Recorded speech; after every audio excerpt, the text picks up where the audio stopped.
Welcome again to another segment of the Inalienable Guys. We hold these truths to be self-evident that all men are created equal with certain inalienable rights and endowed with, You know, the thing. the thing. Now, what we want to talk about today is the pandemic, or is it a pandemic? You know, it just again, I use the word boggles the mind, or it just astounding that sometimes that you can't even use certain words. You know, like. China virus. I mean, that's all of a sudden that's a racist term. When if you do a little research, you'll find out directly where it came from and what we was hit with. But I guess I would just want to talk about being on a job that had a vast many outbreaks that we get tested like once a week now, and we're going on 4 or 5 tests, and I've seen. The evolution, if you will. And I always thought it was one of the biggest mistakes if we had any critique of Trump, but he was doing the right thing, and it shut down the economy at that extent. But what makes it even grievous is that how is these, I know they got states right, but how are they like, Michigan and California and New York, how are they still able after to still stay shut down at this rate as if they're in the first stage or something, and they're getting away with it. And these are rights that's definitely being infringed on. I mean, these men are the thing that they accuse Trump of, dictatorship, Exactly. Lord, They're doing the same thing. and worse, and it just and they're suffering. But we're gonna get into some stuff like the mask. I ain't no scientist, and they say follow the science. Well, I heard that the microbes in the mask are just as so small, but if it's airborne, that you breathing in and out of the mask. So if anything airborne, it's going through. And so I'm not big on the mask, but I go to places everywhere I go. No mask, no service. Like they took us back to the 50s. No shoes, no shirt, no service. They took this pandemic, you can call it what you want, but since it's been labeled by a pandemic, we're going to play it safe because we are under that auspice that it is a pandemic. But someone was telling me the other day, a whole world affected by the same thing? When you heard of the Black Plague, and you heard of certain Europe plagues and certain things affect certain things. How Spanish flu, how's all of a sudden that the whole world is under one pandemic? That's right there suspicious to me. You ever thought of that? No, I hadn't thought of that. But yeah, so here's my thing. The thing that bugs me is there's so much competing information out there. Okay. I thought of this the other day. It reminds me of nutritional information. I can show you, 50 videos from nutritionists and doctors on one side that'll tell you that being a vegetarian or a vegan or whatever is the best thing, and all this. And then you turn around and I can show you 50 more on the other side from, and these are doctors and nutritionists that want to tell you that being a carnivore or being the keto diet or whatever is the best thing. And it's like all this competing information. And that's been that, the nutrition information, that's been that way for a long time. Yes. First, eggs are good for you. Then they're bad for you. Butter's good for you. Then it's bad for you. Margarine, I can't stand margarine. But, that was, back years ago, that was a big thing. Everybody started using margarine because butter was supposed to be bad for you. And it's just the whole competing thing. And you sit there and you're looking at all this stuff and you're trying to figure out, what's the best thing for yourself. It's hard because you're looking at all this competing information. It's like, okay, which one's right? And so the same thing with this COVID stuff is, I saw another deal today. Some CDC doctor or some government doctor or whatever come out talking about, the masks. And his position was that, they're causing more problems, and wearing a mask is causing more problems or whatever that is. Okay, but we went back and forth from the, because I know you can see video early on, Dr. Fauci, Anthony Fauci, and he's supposed to be the one we're looking to, and he was saying at the beginning, oh, we don't need to wear masks, these masks aren't really effective, you're only supposed to wear masks, this, that, the other, blah, blah, and then later on it changed. We need to be wearing masks, we need to be social distancing, all this stuff, and then, and it's just gone back and forth, and everybody blaming each other about, whether you're wearing it or whether you're not, or, should you or should you not. And that's the thing that bugs me, is there's just so much competing information. And then you have, because this same doctor got censored on, I think, Twitter. Right. Probably put stuff on Facebook, and it'll probably get censored too. And the fact checkers have to come along and say that's misleading information. Well, how is it misleading? This guy is a doctor. He's saying what he's saying. Trust the science. We're supposed to trust these people. Well, it's the same thing with when the whole hydrochloroquine thing came out. The same thing there.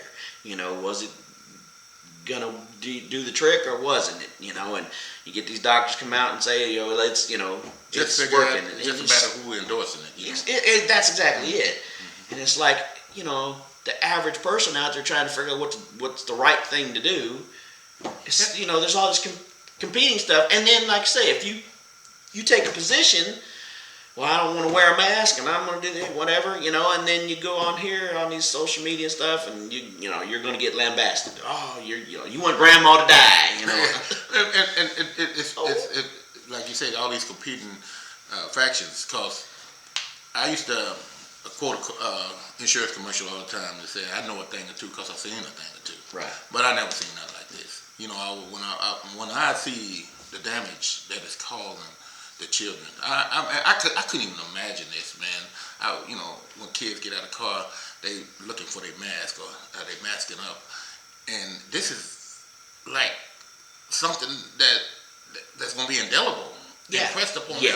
Yes. And in their mind, we can look back at things that we'll never forget, but this is something that is sinister to me. The way you got these kids concerned with dying and they barely living. And again, I'm not knocking no one that think the mask is this. I only use it when I have to. That's all I can tell you. I mean, and they force me. I can't do business with people that say I won't. But when you look at the plagues and the pandemics of the real ones, that's why I say pandemic, and you see how they have to put this gear on, the protect their face and oxygen suits and all this for some real pandemic. But you telling me a flimsy mask, paper, right? That is and then people mask shaming you if you ain't got it. You ain't got your mask on. Get away from me. Want to call the law or someone to force you to wear a mask. I mean, the mind. How do you believe that this thing is protecting you? I'm convinced that a immune system, a healthy immune system, is what we need to be focused on. Is how to strengthen our immune system. Yeah. And that's kind of the way I'm looking at it. But I'm not. I have to tread a certain line because we are in the midst of something. But at the same time, I don't want people to think I'm discounting anything that they believe. But from my own opinion, I just believe, like you were saying, the CDC, and then they come out with these different rules. But they say, but it is an oxygen inhibitor. I know people, that they ain't got the N95s or whatever with the little oxygen deal on the side. They talk about breathing problems. You look at some of the sick, elderly, and most people aren't wearing those type of masks. The doctors and stuff, yeah, but the average person out there is not wearing that type of mask. They're wearing cloth masks or whatever. Right. And I think people pick up one that I forgot mine. Let me use yours. Yeah. It's something, Mark, and that's why Inalienable Right Guys are excited about what we're doing and happy to be doing this. Is that we're not trying to discourage or scare no one. We just saying, man, live your life. And if you feel whatever you need to do, if you satisfied with that, we satisfied with it, you know. But if you see the times that people pull their mask, wear it on their chin, pull it over their head, touch their face, constantly messing with it and stuff. mm-hmm. I had to wear one for quite a while, one day here not too long ago, and yeah, it was bothering me like, nobody's business. I was constantly messing. I don't know how many people I've seen in the store standing there holding it open so they can breathe, because they're tired of wearing it, Right. whatever. And what they do when they eat, they pull it down, in a restaurant or something. Well, in California, they said you're supposed to put it on between bites, So you put a bite in your mouth and put it back. They got a bite police or something? Huh? who regulate this, man? Good question. You gotta have police standing at the door, watching everybody in the store, in the thing, making sure, Yeah. hey, you took a bite, put your mask back on. Yeah, exactly. And then you're gonna have to have one on, on little slide deal to slide the mouth part open and slide it back like a window, open up a window up and down. But it's really, we laughing, but I'm gonna invent the automatic one. Just hit a button. Put it in there. Put it back. How can you enjoy your food, man? Because I'm a man that eat constant. I can't be going back and forth. But yeah, seriously, this we call it I call it pandemic, but I ain't gonna try to substantiate nothing, but I can tell you that when it initially started, yes, we was all up in arms, but as I see the evolutions of how things are, and the death rate, 0.1%, less than 1% of the healthy people that are contacted. And that's what makes it so frustrating, is because at this point it's just hyper politicized. I had a couple things. One, when you're talking about the kids. So a couple of weeks ago, I went driving through town. I just happened to go through right about time. It was a little late, but after I was driving pretty close to the middle school, and kids had got out or whatever. And I saw like 5 or 6 kids walking down the sidewalk, going home, by themselves, nobody around, and they were wearing masks. And I thought, that's just crazy. Right. But at the same time, I thought, they're probably being taught that. They're probably being told, you wear that mask all the way home. You get home, then you can take it off, but you need to wear that off. You're outside, and it was warm.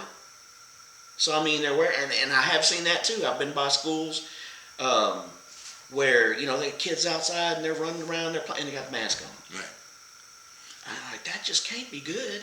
And I just can't see how that can be a good thing. Yep. They're out there running around playing outside in fresh air where they get fresh air, and they're, wearing a mask. And that's why I say it's a different world we are that we are seeing here. That's something like we never seen before. And again, when we evaluate when it first started, and think about how many people have died from depression, alcoholism, shut in, all the social other distance stuff, not being able to meet their appointments. I could say that did a lot more damage than anything that Well, yeah, that's there. And there's been several doctors that have come out and said that we have caused more harm by all these lockdowns. Cancer patients that can't go into hospitals and can't get treatments and stuff like this. That's terrible. Yes. I don't know. Well, it just goes to show how vulnerable we are. We love to think that we are invincible and that we are controlling our own destiny, our own fate. But again, this what we are witnessing now, what we're going through, and the harm that it's doing, irreparable harm to a whole generation of children this will be impressed upon them. And like I say, I'm glad we decided to talk a little about it, because we just want to give just a common man's opinion, and not as we some kind. And I think it's common sense. You know, the problem with common sense is not enough of it. It's not that common. It's not that common. And but yeah, common sense. I mean, if you're an older person, you have, you know, some kind of, you know, pre-existing conditions, you know, diabetic or whatever, you know, because I know that seems to be, you know, one of the things too, or heart disease or whatever other things that, you know, as you can see by the numbers of deaths, contributing factors to these things. Yeah, you take extra precautions. That's just normal. I mean, even before this came along, flu season and stuff like that, you go get your shots, whatever, you know, you take precautions for that kind of type of thing. We've been doing this for a long time. And, you know, I understand when this first came along, you know, they said how bad it was going to be and how contagious it was and all this. But now it's been months now, and we kind of have a better idea of, you know, what's going on and all this. And I think, you know, common sense now would tell you that we're at a point where we kind of understand enough that we know who's going to be the most affected. If you're in that position, take care of yourself. And most of the people that I know that we talk to, you know, some of the folks that we go to, older folks that we go to church with, that, you know, or some that have other, you know, pre-existing things or whatever. Yeah, they take care of themselves. If they feel uncomfortable in a certain situation, you know, there's too many people, or, you know, whatever, or maybe somebody they know has had it or whatever, and they want to take precautions and stay home. That's perfectly fine. Exactly. That's the way it should be. But to to lock down everything and you can't go do anything. It's just, and like you say, you know, some of these places are worse than others. Some of these, you know, states, you know, they're still locking down stuff. Exactly. That just doesn't make any sense. And we you know, we compassionate when it comes to any elderly, you know, person with underlying conditions. You know, my wife has underlying conditions, and so when someone asks us, you know, that like Mark said, they want to stay home, we commend them. And then certain practice that we do, like you know, I'm not big on shaking a lot of hands like I used to. Fist bumping sometimes, the elbow bumping. They still, you know, but I, you know, don't do it near as much as I do. And I have relatives that like to hug, and they can't. You know, old habits are hard to break. Well, it is. And, you know, and you know, just like we went to one of our fellow churches, and you know, one of the ladies there is 95 and one is 96. You know, and at first it was kind of, they're just, you know, elbow bumping and stuff like that. But, you know, after we sat there for a while and we talked and all this kind of stuff, by the end of the day, we were hugging each other and all this. It's like, you know. The fellowship gets the best of you, man. That's what we doing today. That's why we get along so well, because we have a fellowship of understanding that, you know, this is what makes life great, to be able to talk things out and work things out without allowing anyone to think that we are, you know, separate us. And I think that's one of the biggest tools of Satan, is to cause division and the art of confusion. He don't want the communication to start, because once the communication starts, people start thinking and figuring out things and start seeing things for what they are. So, yeah, exactly. Again. Yeah. So we're the Inalienable Right Guys, and we're I forgot. You gotta bail me out this time. We hold all these things to be self-evident, that all men are created equal with certain inalienable rights. Created by, you know, the thing. The thing. And again, we want to say, we know who the thing is, because it ain't a thing. It's our Lord and Savior, but it's God. That's right. Thank y'all.